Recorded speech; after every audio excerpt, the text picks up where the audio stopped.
A hotel manager in Phuket just revealed something shocking that's changing Thailand forever. He said, "We now serve more butter chicken than pad thai." What's happening in Thailand right now is either the tourism industry's biggest gold mine or the beginning of its end, and these numbers will leave you speechless. Welcome to Explore the Southeast. This channel focuses on the sociocultural issues in Southeast Asian countries.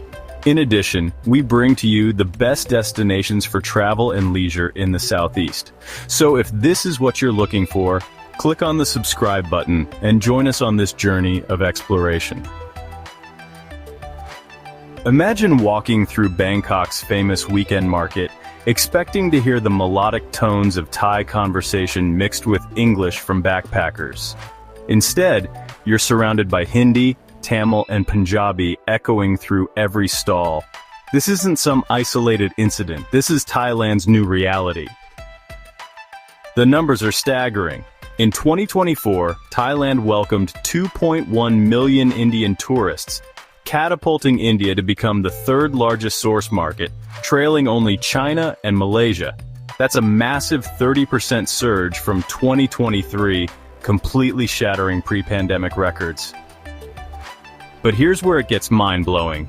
By June 2025, over 2 million Indians had already landed in Thailand, with experts predicting the total could hit 3.5 million by year's end. Do the math. That's literally more than one Indian tourist stepping off a plane every single second. But what's driving this unprecedented invasion? And why are some people calling it Thailand's biggest crisis? Three factors have created the perfect storm for this tourist tsunami. Factor 1. Thailand offers visa-free entry for Indians up to 30 days, sometimes extendable to 60 days. No paperwork nightmares, no embassy visits, just pack and go. Factor 2. Budget airlines have made Thailand ridiculously accessible. A flight from Kolkata to Bangkok, just 2.5 hours. Delhi to Phuket, often cheaper than a domestic Indian vacation. Factor 3. Thailand delivers luxury at Indian prices. 5-star hotels, world-class cuisine, designer shopping, all without breaking the bank. Whether it's the electric energy of Bangkok, the pristine beaches of Koh Samui, or the cultural treasures of Chiang Mai, Thailand, check every box for Indian travelers.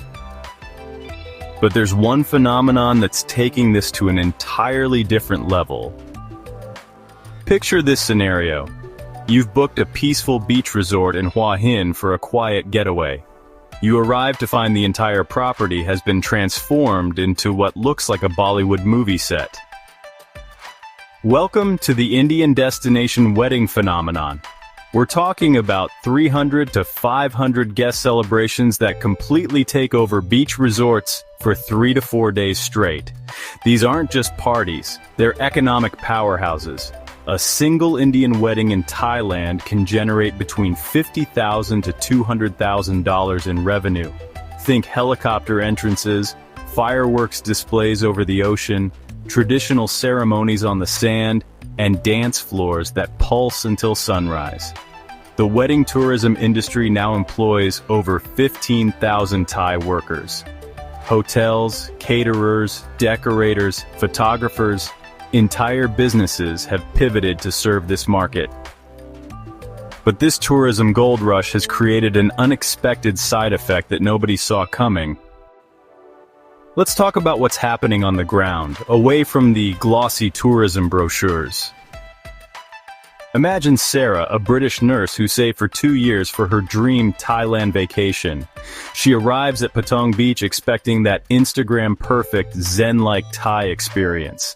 Instead, she encounters families with portable speakers blasting Bollywood hits, elaborate picnics sprawling across the sand, and conversations in Hindi outnumbering Thai by 3 to 1. Recent surveys reveal that 23% of Western tourists are considering alternative destinations if current trends continue. The question isn't about racism, it's about expectation versus reality. This post by the New Indian Express shows a group of Indians drinking alcohol and urinating in the open on Thailand's Pattaya beach.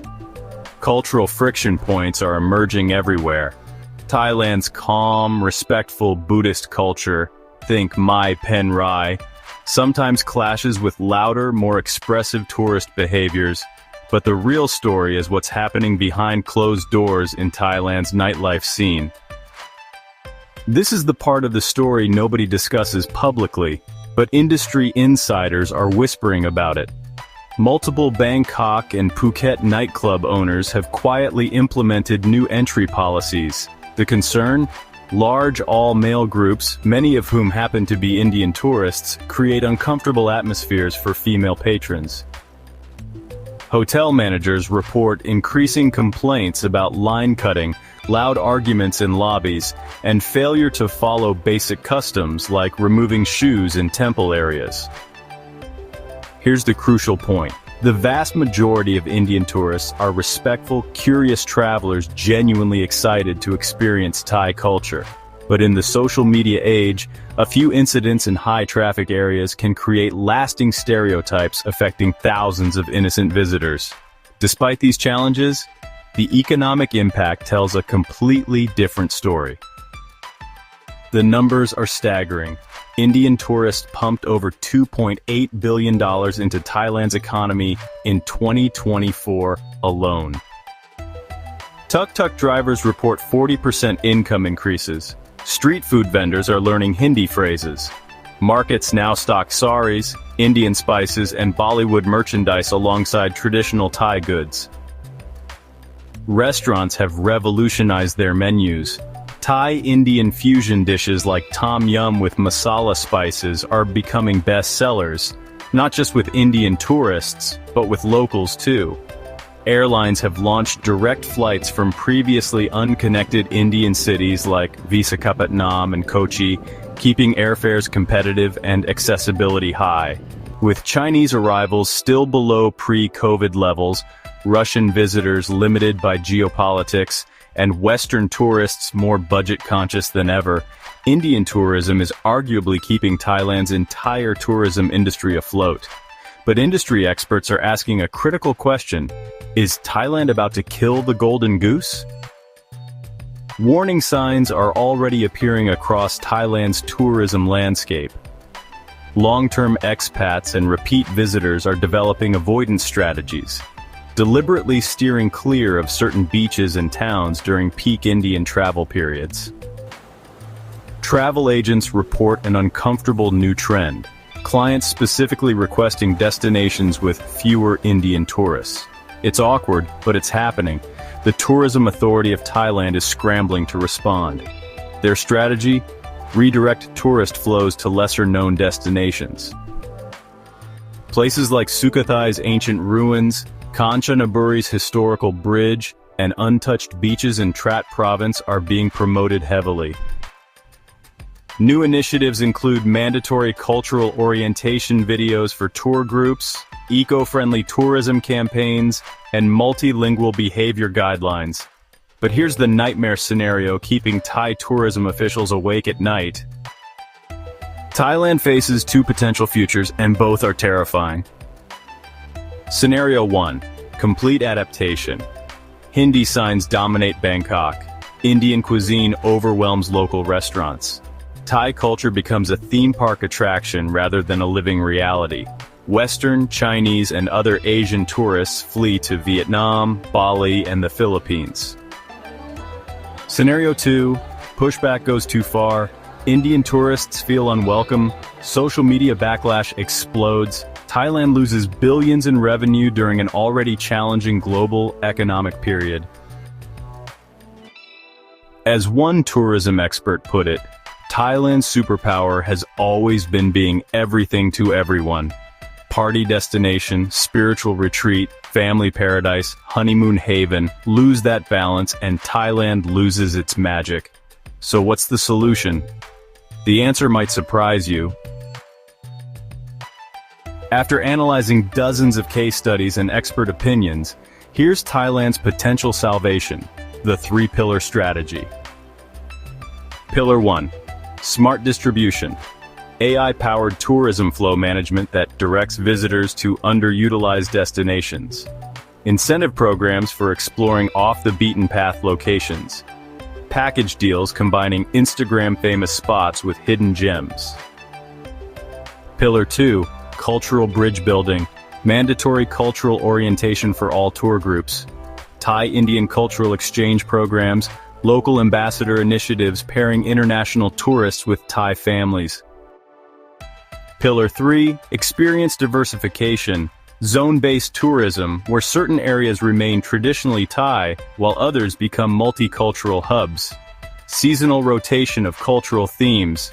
Premium authentic experiences for tourists seeking traditional Thai culture. Some destinations are already succeeding. A Chiang Mai resort created cultural immersion days where Indian guests learn traditional Thai cooking, meditation, and crafts alongside enjoying familiar foods and customs. The result? 95% satisfaction rates from all nationalities. Here's the ultimate truth. This isn't really about Indian tourists taking over Thailand. This is globalization in action, and Thailand's challenge mirrors what destinations worldwide are facing. The Indian families seeking adventure in Thailand aren't trying to recreate Mumbai and Bangkok. They're pursuing the same thing every tourist wants: unforgettable experiences, cultural discovery, and precious memories. The solution isn't choosing between preserving Thai culture and welcoming Indian visitors, it's creating space for both to thrive.